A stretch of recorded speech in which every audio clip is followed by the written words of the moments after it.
అందరికీ నమస్కారం. ఈ మధ్య కాలంలో అనేకమైనటువంటి బాధాకరమైనటువంటి వార్తలు చూసిన నేపథ్యంలో మీ అందరితో నేను మాట్లాడాలనుకున్నాను. ప్రభుత్వం ముందు కొన్ని డిమాండ్స్ పెట్టాలనుకున్నాను.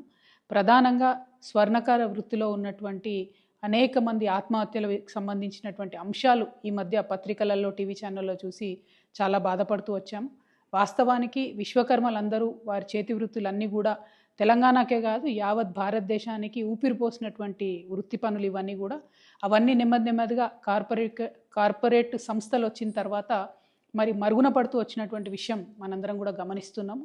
కానీ మన భారతదేశంలో బంగారానికి ఉండేటటువంటి ప్రాధాన్యత, నగలకు ఉండేటటువంటి పవిత్రత, వీటితోని స్వర్ణకార వృత్తిలోకి కేవలం స్వర్ణకారులే కాకుండా గౌడ్స్ కావచ్చు, వైశ్యాస్ కావచ్చు, అనేకమైన ఇతరులు కూడా వచ్చి చాలా చోట్ల బంగారు షాపులు పెట్టుకోవడము, నగలకు సంబంధించిన వ్యాపారాలు చేయడాన్ని మనం చూస్తూ వస్తున్నాము.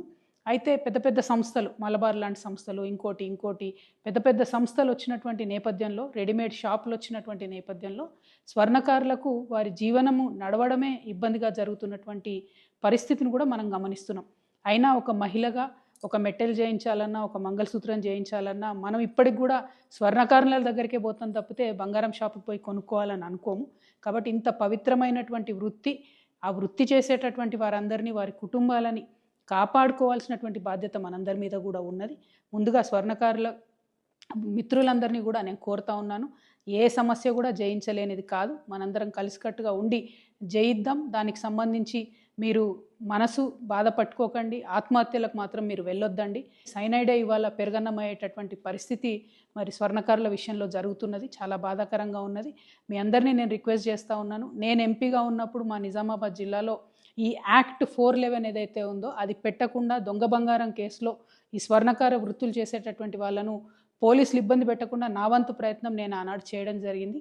కానీ ఇవాళ ఇది రాష్ట్ర వ్యాప్తంగా చాలా పెద్ద ఎత్తున జరుగుతున్నది. ఈవెన్ ఏపీ, తెలంగాణ 2 రాష్ట్రాల్లో కూడా చాలా పెద్ద ఎత్తున ఈ సమస్య ఉన్నది. ఈ సమస్య పరిష్కారం అయ్యే విధంగా నేను ఇవాళ ఒక ఎమ్మెల్సీగా ఉన్న ఒక బాధ్యతాయుతమైనటువంటి సంస్థ జాగృతి నడుపుతున్నటువంటి వ్యక్తిగా, బీసీ ఉద్యమంలో మరి పోరాటం చేస్తున్నటువంటి ఒక వ్యక్తిగా మీ అందరికీ నేను అండగా ఈ యాక్ట్ 411 సవరించేంత వరకు కూడా పోరాటం చేస్తానని ఈ సందర్భంగా మీ అందరికీ తెలియజేస్తూ ఉన్నాను. మీరు మానసికంగా ధైర్యంగా ఉండండి. ఎట్ ద సేమ్ టైం నేను ప్రభుత్వాన్ని కూడా డిమాండ్ చేస్తూ ఉన్నాను, పోలీసులు తమ పని సులువు చేసుకోవడానికి దొంగ కన్నా ముఖ్యంగా వెళ్ళి స్వర్ణకారులను పట్టుకోవడం జరుగుతూ ఉన్నది. ఇది వారి ఆత్మగౌరవానికి సంబంధించినటువంటి అంశం, వారి కుటుంబ భద్రతకు సంబంధించినటువంటి అంశం. కాబట్టి పోలీసు వాళ్ళు చాలా సున్నితంగా ఈ వ్యవహారాన్ని డీల్ చేయాలని చెప్పి కూడా నేను కోరుతా ఉన్నాను. ఎట్ ద సేమ్ టైం మనం అభివృద్ధి కోసం కూడా చాలా ప్రయత్నం చేయాలి.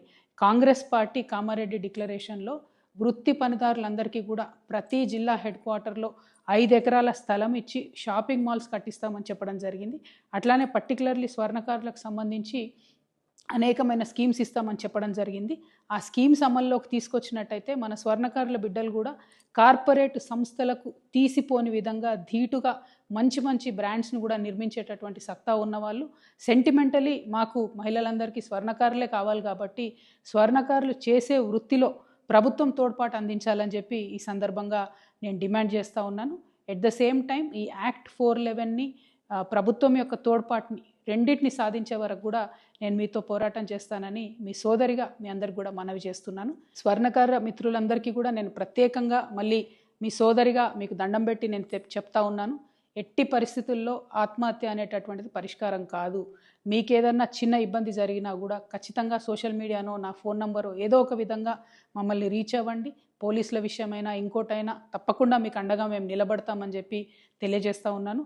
చాలామంది నకిలీ పోలీసుల వేషంలో కూడా ఈ మధ్య మిమ్మల్ని మోసం చేసి భయపెట్టే ప్రయత్నం చేస్తూ ఉన్నారు. అటువంటి ట్రిక్స్కి పడిపోకుండా దయచేసి ఇమీడియట్గా పోలీసులకు కంప్లైంట్ చేయండి, లేదా దగ్గర ఉన్నటువంటి నాయకులను అప్రోచ్ అవ్వండి. అల్టిమేట్గా ముందు మనం బతికుంటేనే పోరాటం చేయగలుగుతాం, ముందు మనం బతికుంటేనే మన బిడ్డలకు మంచి భవిష్యత్తు ఇవ్వగలుగుతాం. కాబట్టి ఆత్మహత్య వైపుగా వెళ్ళవద్దని చెప్పి స్వర్ణకార మిత్రులందరినీ కూడా నేను ప్రార్థన చేస్తాను. Thank you. జై తెలంగాణ.